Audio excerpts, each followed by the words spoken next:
美国雷多斯公司在9月4日丢了一个重磅炸弹，专为英国皇家海军研发的海匕首及新一代突击艇其概念设计图正式发布。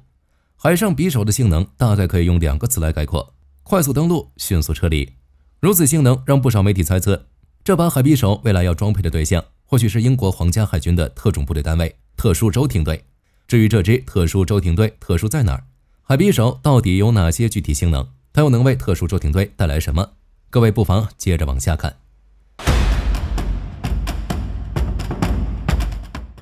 特殊舟艇队也称为 SBS， 其起源最早可以追溯至2战时期，由英国陆军成立的特别舟艇部门。彼时德意志第三帝国的车轱辘正肆意踏足欧洲大地。1942年，为了突袭被德军占领的波尔多港，英国海军组建了一支临时海上突击队。这群人先是偷渡到了法国，然后神不知鬼不觉地进入波尔多港，对港口的一批德军船只发动袭击。其结果是临时突击队伤亡惨重，但德军船只的损失却更惨重到了极点。自此，海上舟艇突击队一战成名，物理上让德军肉疼，精神上又给予被战争阴霾折磨良久的英国人莫大的鼓励。于是英国人给他们起了一个亲切的名字——扁舟勇士，而这也是 SBS 的前身。2战过后，英国皇家海军陆战队已经意识到有一支专门负责海上作战的特种兵部队对于战场的重要性，于是在1951年成立了特别舟艇连，1974年改名为特别舟艇中队，直到1987年7月28日，特殊舟艇队也就是 SBS 其名称才终于正式确定下来，同时职责也清晰地划分为了水上反恐。在任务方面， SBS 业务繁多。首先是侦测任务，包括搜集资料和抓捕重要目标，其次是进攻方面，除了自己执行反恐任务，还需要偶尔为友军的火炮和舰炮攻击提供精准的定位点。此外也少不了支援的任务，诸如发生紧急事件时立马组建军事反恐小组和水上反恐小队。这样看， SBS 的职责与其说是特种部队，倒不如说是水上特工007更合适。 SBS 虽然以水上任务为主，但偶尔也会赚点外快，譬如伊拉克的沙漠与阿富汗的高山上也常常能见到 SBS 的身影。不过到了陆地，任务的类型也截然不同了，从搜集情报、反恐作战，再到为重要人员提供保护，这下真成詹姆斯邦德了。目前的 SBS 总共有4支中队，分别是 C、Z、M 和 X 中队。 C 中队主攻敌人后方进行渗透与突袭，随后迅速摧毁敌人的火力点，又或者为行动提供支援。这一中队最符合 SBS 的特性，要求拥有极强的高空跳伞技巧。 M 中队则是海上反恐和人质救援及舰船登临检查的好手。 Z 中队的任务与电影中的特工相似，通过伞降等各种方式深入到敌人后方进行情报搜集和侦测工作。至于 X 中队，则是作为 SBS 的后备队，为正规的队员提供辅助力量，其实也就是战术战略后勤中队。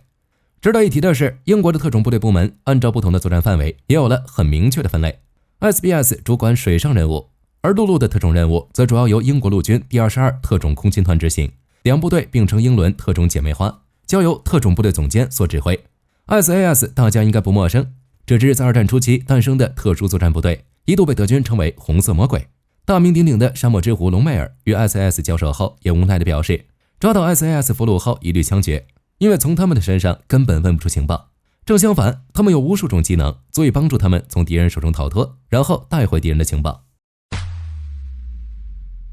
比起 SAS 的大名鼎鼎， SBS 似乎就表现得比较低调，甚至给人一种名声不显的感觉。如果不是海匕首的概念设计图的发布，恐怕很多人都想不起来英国还有这样一支特种部队。不过他完成了壮举，每件事单独掏出来都能吹一辈子。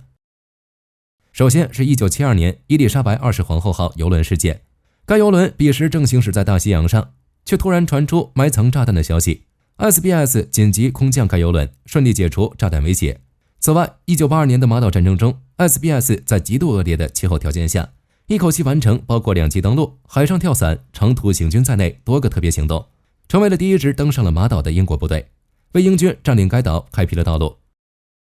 另外，在1991年的海湾战争中， SBS 同样一鸣惊人，他直接渗透到了敌人后方，进行各种迅速而凌厉的破坏，这就导致对面的精锐部队还没发起攻势，就已经陷入了莫大的混乱，为英军以最小的代价取得最大的胜利奠定了最牢固基础。可以说，如果现代军事历史是一本书，那么 SBS 就注定要划下浓墨重彩的一笔。另外， SBS 的人员选拔也很有意思，想要进入这支特种部队，最基本的门槛只有一个，那就是得先成为海军陆战队。但这是最基本的入场券，如今的 SBS 成员几乎都是从各海军陆战队中选出来的精英。所谓精英，是指每30名陆战队成员才能走出1名符合 SBS 选拔标准的人。每年大概有60名通过审核的陆战队员被送到特别舟艇中队的大本营普洱，在这里，他们将进行为期2周更加严苛的训练和筛选，包括但不限于不携带任何指向工具，从24公里外返回营地，或是背负30公斤的重物，然后完成32公里的越野行军。只能说每个 SBS 成员都是英国队长。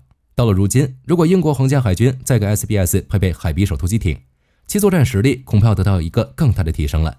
回到海匕首上，据防务邮报的消息，除了雷多斯公司，皇家海军及英国突击部队同样也加入到了开发的进程中，这似乎进一步佐证了海匕首是装配给 SBS 的猜测。根据军事网站海军技术的报道，海匕首将成为未来英国特种部队进行作战的核心平台，它被要求满足这几个要求。第一个是作为远程突击部署的工具，第二个是在敌人持续干扰和压力下依旧能顺利执行任务的性能。不过比较遗憾的是，雷多斯公司还在藏着掖着，始终不肯透露海匕首的具体参数，只是反复强调其作战的韧性。不过我们大体能从现役近岸登陆艇的数据中窥探到海匕首的冰山一角。目前英国现役的突击艇主要以 CRC 系列近海突击艇为主，该突击艇由近海袭击艇改造升级而来，航速为40节，大概约74公里每小时的速度，航程则为370公里。比起近海袭击艇，其在发动机、桅杆及电子系统上有了很大升级，同时增强了隐身性、通信和导航能力。另外还有人员登陆艇 MK5 和 LCU MK10 型登陆艇作为突击艇的补充，也是英国海军水上部队作战的重要工具。LCVP MK5 最早在1995年投入使用，主要在阿尔比恩号以及堡垒号上作业，其满载为 2.4万公斤，全速状态下约为 46.3 公里每小时，航程超390公里。一般情况下可以装载38名海军陆战队队员。不过这登陆艇服役多年，英国海军似乎认为其到退休时间了。据有关媒体报道，英国皇家海军和海军陆战队正在寻找 LCVP MK5 的替代品，而且确保要在2027年让新的 LCVP 服役。至于 LCU MK10 型登陆艇，则主要用于攻击舰的搭载任务，采用滚装滚卸设计，最多可运载120名士兵和1辆主战坦克。这里基本能看出该登陆艇的功能真的就是为了登陆，以载人为主。至于其他什么隐形、机动等性能，就基本可以忽略不计。纵观英国现役突击艇，虽然性能面板和实用性还算说得过去，可比起同类型的突击艇，却难免差强人意。远的不谈，以美国为例，目前美国现役的突击艇就包括了海狮重型隐形战斗艇以及海豹突击队突击艇、马克5号突击艇 CCH 专门为海豹突击队设计，除了执行侦察、打击任务，甚至还具备海岸拦截功能。虽然航速与英国的 CRC 系列近海突击艇相当，约为74公里每小时，但其半下沉式武器站以及最新的隐身设计却比 CRC 略胜一筹。而 CRC 则更加高明，它采用了低噪音设计，几乎是执行隐蔽渗透任务的一把好手。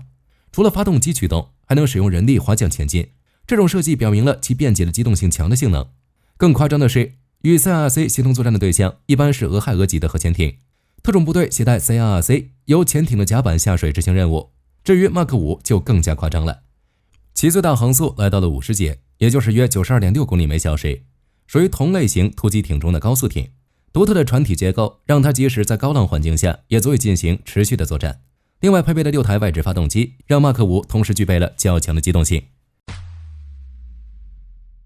与美式突击艇的横向对比，不难看出英国海军对于现役突击艇的不满确实情有可原。美国海豹突击队的专属突击艇几乎要让英国海军馋哭，但好在它不会一直馋下去。雷多斯公司以英国突击部队项目为基础，将模块化任务系统、续航里程诸多系统整合进同一个平台，便成为了海匕首。值得注意的是，与传统的近岸登陆艇不同，海匕首突击艇的设计初衷主要针对沿海和浅水海域，搭载的指挥与控制系统和高科技感测器，主要为了大幅度提升特种部队的作战效率以及生存的能力。倘若雷多斯公司在预定时间内真的为英国皇家海军顺利生产出24架海匕首，那么确实让英海军有了足够先进的武器，在未来更复杂的特种行动中做出及时而迅速的反应。不过这倒不是表明有了海匕首，英国皇家海军就变成了世界皇家海军，开着海上匕首，他就能闭着眼睛全世界横着走。要知道，海匕首不是海氢弹。按雷多斯公司的计划，未来将交付的海匕首将全部装配进英国皇家海军中，专门用于远程运送突击打击小组以及轻型战术机动平台，同时配备训练与服役保障服务。至于研发的初衷，一方面希望借此提高英国海军的战略支撑点，另一方面，用这个突击艇回击还在嘲笑英国皇家海军是在玩过家家的人。不过您还真别说，海匕首确实有回击的资本，其海上航速超40节，相当于超74公里每小时。同时，新型艇体结构设计确实没有愧对新型二字，该设计赋予其远超传统登陆艇的续航和载运能力，配备中型武器系统，即使在通信讯号受到干扰以及高对抗的环境下，也能进行持续作战。另外，海匕首的设计与英国海军现代化计划契合，同时融入进英国恢复战备状态的战略防御评估中，所以海上匕首不发威，真别把它当成海上软鞭。根据相关媒体的推测，海匕首作为突击艇，设计注重于战备状态和可修复性，不少人认为其采用了复合材料来抵御轻武器的攻击。通常来说，效果都还可以，但能不能扛得住较为强烈的爆炸和冲击，恐怕还要打上一个大大的疑问号。另外，海匕首有一个很引人注目的设计，人工智能系统和自主导航。雷多斯公司对其介绍表明，哪怕受到电子干扰导致信号中断，该系统与功能依旧能运行。可惜自如今的雷多斯公司硬是没有说明这种电子干扰到底是哪种形式，毕竟还有太多电子干扰的功能是当今技术无法完全抵御的。总而言之，概念中的海匕首像一把锋利无比的短刃，但它身上依旧笼罩着太多云雾。在这把匕首落在现实前，一切都有待时间的检验。还有一个很有意思的点需要和各位说说，海匕首项目其实并不是英国海军与美国公司合作的独立项目，而是阿库斯联盟合作研发先进技术计划的一部分。阿库斯联盟又叫奥库斯联盟，由美英澳日等国组成。2021年联合签署海军核动力信息交换协议，允许英国和美国首次与其他国家分享核潜艇机密。澳大利亚便打算借助这个协议，把英美两国的核潜艇技术弄过来玩玩，来打造自家的核动力潜艇舰队。而英国和美国在协助澳洲建立舰队的时候，也忍不住进行合作，这就有了雷多斯公司主导的海匕首。目前来看，海匕首的概念图已经出来，各方消息和报道也都没有太大的黑点，就是雷多斯公司透露的信息太少，受到不少诟病。但澳大利亚的核动力潜舰舰队反倒闹了个不小的笑话。原澳大利亚潜艇研究所所长、退役海军少将彼得·布里格斯在英国卫报上发表雄文，说澳大利亚的核潜艇计划就是在浪费时间，只因英国为澳大利亚设计的阿古斯核潜艇，首先是远远超出了澳大利亚的预算，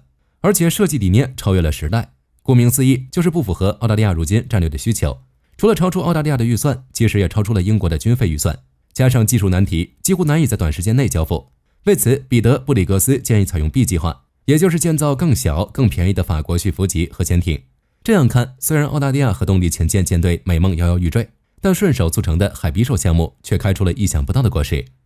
今天关于海匕首的故事就到这里。如今海匕首虽然才放出概念图，没有具体数据，但不少人的脑海里已经有各种参数在跑。它能否超越旧一代突击艇，成为英国皇家海军的新门面，还是变成反复跳票的老赖，都需要等待时间给出答案。同样让人好奇的是，海匕首是否会装配到 SBS 呢？而各位看完这个视频，又认为未来的海匕首带给军迷们的到底是惊喜还是惊吓？欢迎各位在评论区留言讨论。我是火力军，我们下期再见。好的，各位观众，今天给大家推荐一款 T 恤，不仅超有态度，还堪称性价比之王。首先，它超级轻，拿在手上轻飘飘，穿上身更是零负担，舒服到让你忘了它的存在。其次，面料具透气，就像会呼吸一样，就算在外面跑一天，也能保持干爽，彻底告别黏腻感。最关键的是，价格真的让我惊掉下巴，仅需很少的钱，你就能拥有这份清爽。质量和舒适度绝对远超这个价位，闭着眼入都不亏，多买几件换着穿也毫无压力。链接已经给你们上了，这种宝藏 T 恤手慢无，赶紧去抢。